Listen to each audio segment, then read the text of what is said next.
एक समय की बात है जब एक बड़े और समृद्ध राज्य में एक संध्या का समय था। सूरज धीरे धीरे अस्त हो रहा था और आसमान के रंग बदलते हुए नगर में एक अद्भुत दृश्य प्रस्तुत कर रहे थे। आज की संध्या विशेष थी क्योंकि पूरे नगर को दियों से सजाया गया था। मुख्य सड़कें रंग बिरंगी रोशनी से चमक रही थीं और हर ओर खुशी और उमंग का माहौल था। लोग बड़ी उत्सुकता से किसी विशेष आगंतुक का इंतज़ार कर रहे थे जो आज इस नगर में प्रवेश करने वाला था। लेकिन यह कोई साधारण आगंतुक नहीं था। ये आगमन था एक ऐसे सन्यासी का जिसकी ख्याति दूर दूर तक फैल चुकी थी। उसकी उपस्थिति ही लोगों के दिलों में शांति और आनंद भर देती थी। वह सन्यासी जिसने अपने तप और त्याग से समाज में एक अद्वितीय स्थान प्राप्त किया था, आज अपने बचपन के नगर में वापस लौट रहा था। और इस आगमन के लिए न केवल नगरवासियों बल्कि स्वयं देश के सम्राट भी उत्सुक थे। सम्राट और सन्यासी की मित्रता। सम्राट और यह सन्यासी बचपन के मित्र थे। दोनों ने एक साथ खेला, सीखा और जीवन के कई अद्वितीय अनुभव साझा किए थे। लेकिन समय के साथ उनके रास्ते अलग अलग हो गए। सम्राट ने सत्ता और वैभव का मार्ग चुना, जबकि उसके मित्र ने त्याग और तपस्या का। लेकिन आज वर्षों बाद वे दोनों फिर से मिलने जा रहे थे। सम्राट अपनी सारी शक्ति और वैभव के बावजूद इस मिलन के लिए अत्यधिक उत्साहित था। नगर के द्वार पर सम्राट खुद अपने मित्र का स्वागत करने के लिए खड़ा था। उसके मन में एक अद्वितीय प्रसन्नता थी, लेकिन साथ ही वह उस क्षण का बेसब्री से इंतज़ार कर रहा था जब वह अपने पुराने मित्र से मिल सकेगा। जैसे ही सन्यासी नगर में प्रवेश करने लगे, लोग उनके स्वागत के लिए उमड़ पड़े। फूलों की वर्षा होने लगी और चारों ओर उत्सव का माहौल बन गया।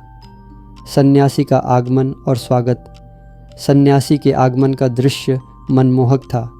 उसके साधारण वस्त्र और चेहरे पर छाई शांति ने लोगों के दिलों को छू लिया।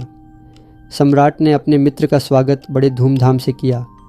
वह सन्यासी को राजमहल में लेकर गया, जहां उसका विशेष स्वागत समारोह आयोजित किया गया था। सन्यासी ने इस समृद्धि और वैभव को देखकर मुस्कुराया, लेकिन उसकी नज़रें हमेशा की तरह शांत और स्थिर थीं। सम्राट ने अपने मित्र की कुशलक्षेम पूछी और जानना चाहा कि उसने इतने वर्षों में क्या देखा और क्या अनुभव किया। सन्यासी ने अपने यात्रा के अनुभव साझा किए, लेकिन उसकी बातें हमेशा गूढ़ और गहरी होती थीं। वह सरल शब्दों में बड़ी बात कहता था और यही उसकी विशेषता थी।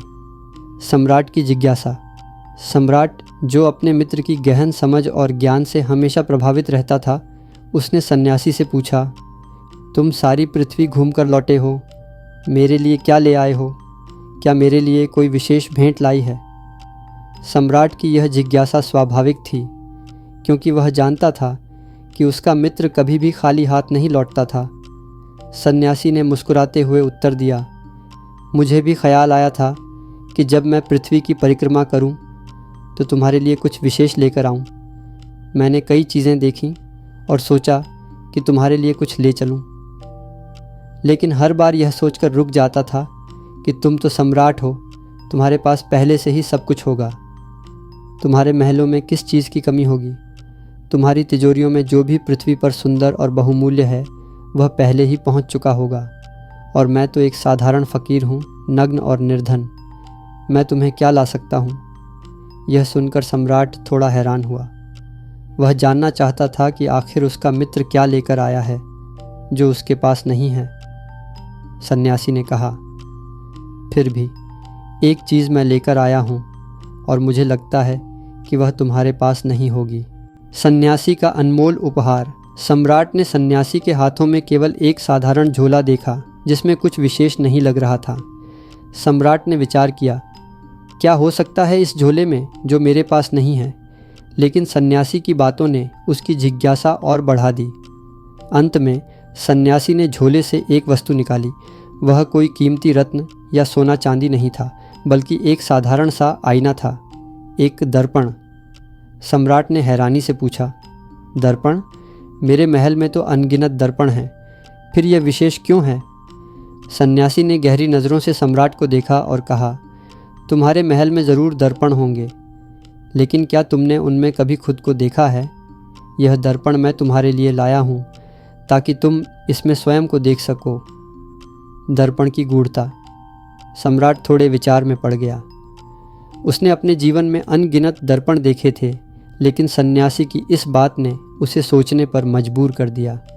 वह समझ नहीं पाया कि उसका मित्र क्या कहना चाह रहा है।